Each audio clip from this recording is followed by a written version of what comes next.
Hi, this is great. This is your video for history for Wednesday, October 28th, and we're looking forward to getting this done. And this chapter on Israel should be somewhat familiar just because of Bible. We've covered the same things before. If you've been in our school, in our class, some of these things we've even talked about already, even in Bible itself. And so, if you look at page 67, we're going to look at this page.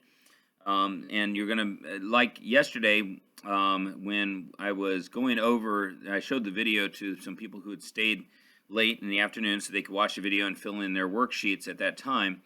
And basically, it was pretty easy to keep up. Now, I had to pause it, and this is what you can do when you're watching it on your phone or on your computer or whatever, tablet, whatever it might be.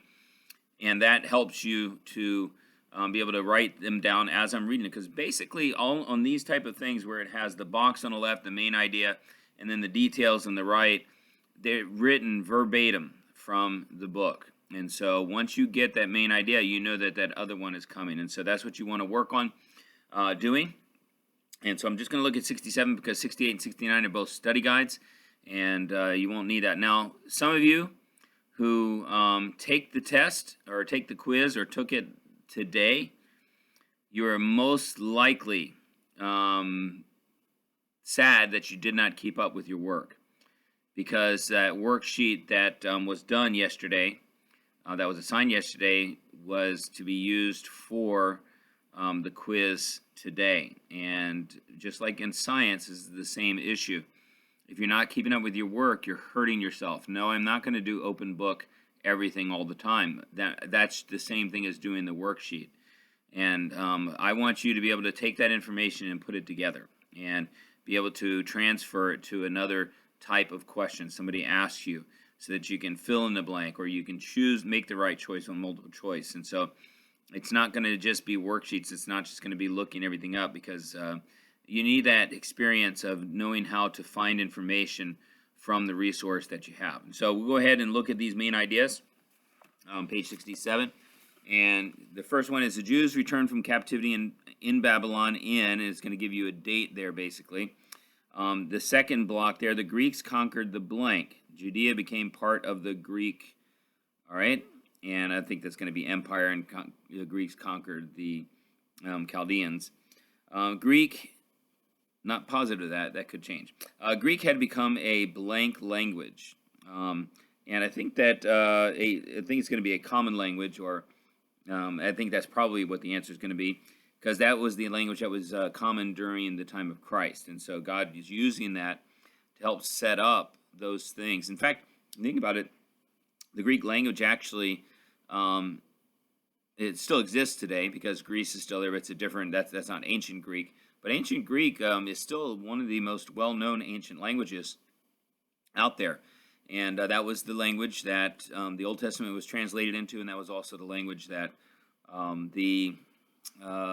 as far as the Bible is translated into, and many texts of Christians of the first century used Greek as well. And it's well known, even when they interpreted the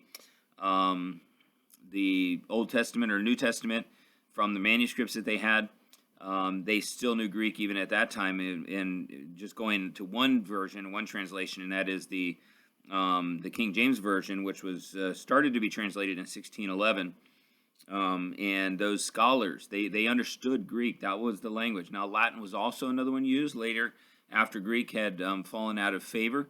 Latin, especially used by Orthodox churches and the Catholic Church. But Greek had become is the one that is still, even today, people can learn Greek in that ancient Greek from thousands of years ago. Next part, many Jews living under Greek rule adopted the blank and blank of the Greeks. I have a feeling that's going to be good things. The Seleucid king blank became ruler of Judea. And then Jews who followed the blank were not willing to accept the destruction of their blank.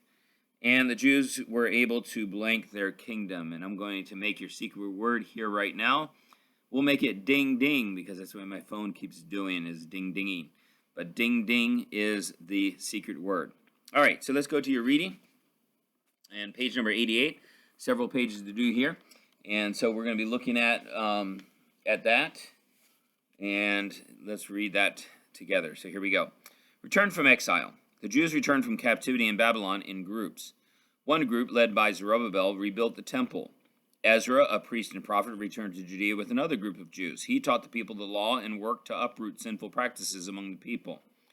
Nehemiah, also a prophet, returned with another group of returning Jews, and he led the rebuilding of the walls of Jerusalem. These three leaders, along with the prophets Haggai, Zechariah, and Malachi, helped the Jews become reestablished in their land. Life in the Greek Empire. As the Persian Empire continued to expand, it tried to conquer the Greeks. But the Greeks repeatedly defeated the Persians. Under the leadership of Alexander the Great, the Greeks conquered the Persians.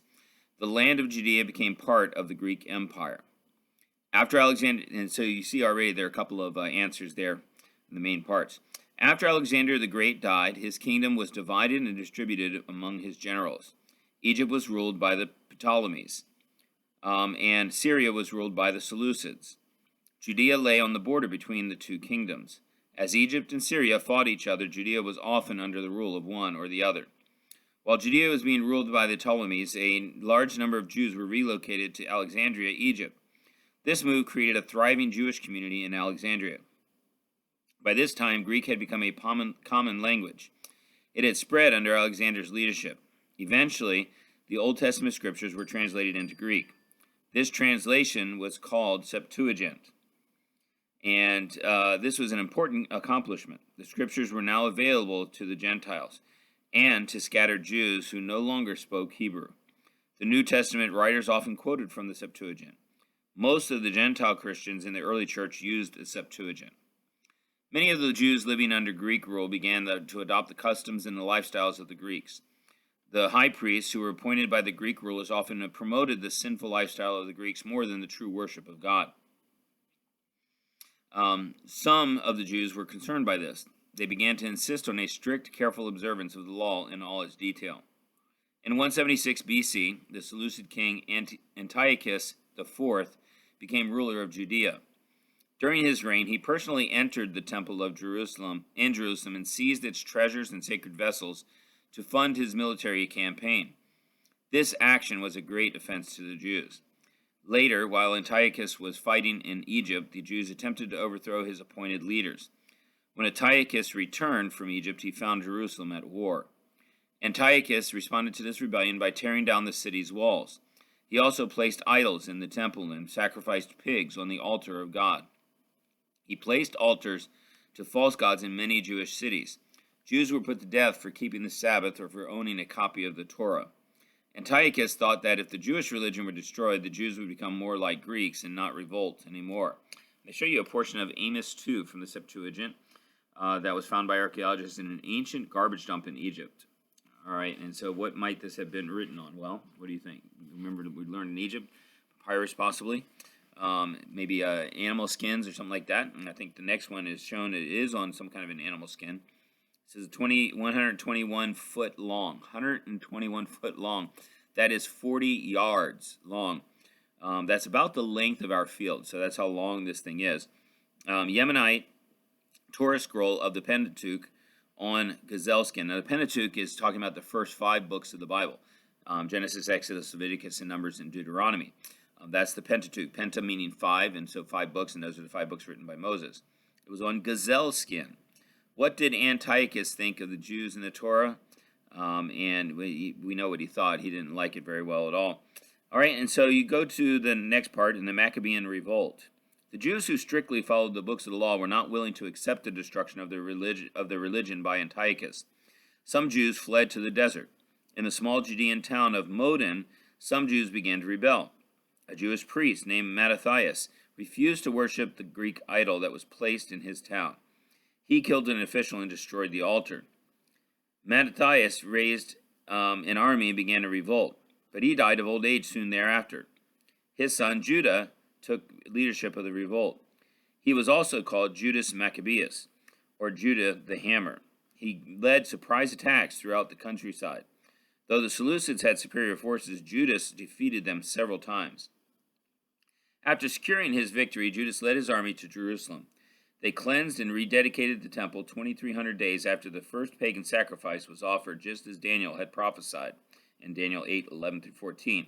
The rededication of the temple was celebrated for 8 days. Judas Maccabeus declared that this festival, Hanukkah, now you know what Hanukkah is a celebration of, should be celebrated every year with gladness and joy. With the temple cleansed, Judas wanted the Jews to be completely independent of the Seleucids. Judas continued the war against them. After he died, his brothers and their sons continued the fight.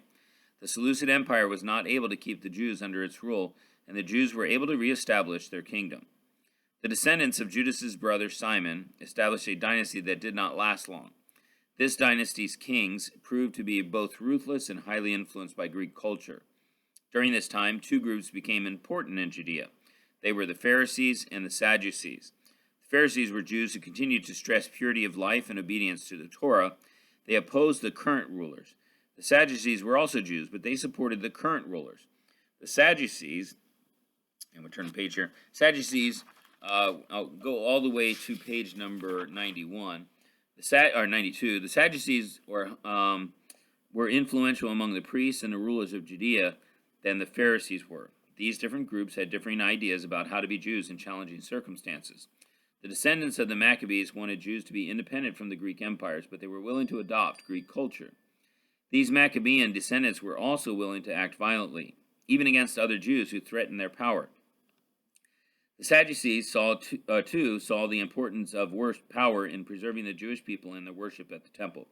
They worked with the new rulers, the Romans, but this work with the Romans sometimes involved corruption and injustice. In contrast to these other groups, the Pharisees stressed purity and obedience to the Torah. But Jesus taught that even the Pharisees could be unjust by laying heavy burdens on people that they were not willing to bear themselves. And so here you have, it says, this arm of Knesset, menorah, it's a menorah, which is one of the candle type things, but it had depicted the Maccabean revolt. And look at the top there about Hanukkah. Okay, and so you see that stick that you see on the bottom left. The picture of it is the menorah there on the top right. That's just one leg or one stem of that menorah.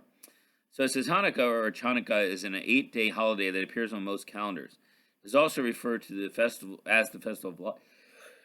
Oh, excuse me, sorry about that. As the Festival of Lights.